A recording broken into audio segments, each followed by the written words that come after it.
Today, we are going to show you how to adjust the orientation on your Garmin LiveScope Transducer. There is only one click difference from forward view and downward view. Begin with your boat out of the water and the transducer correctly installed. Now, we will need to navigate to the menu and check the Garmin Marine device to see if the orientation is correctly set. Select Home, Sonar, LiveScope, Menu, Sonar Setup, Installation and Orientation. Here is where you can see which orientation the Garmin Marine device is using. Make sure that you are in auto mode.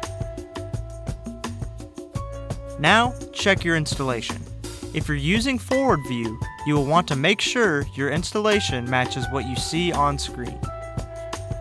This is what the forward view orientation will look like when it's correctly installed.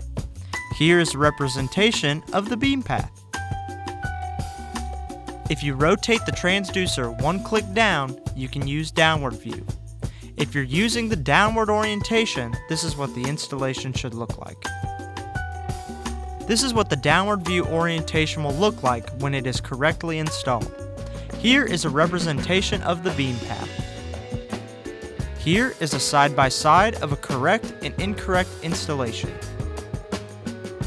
This is how your chart plotter will look with a correct installation versus an incorrect installation. And that's it. You should now be able to use your LiveScope transducer. Thank you for watching. For more help, visit support.garmin.com.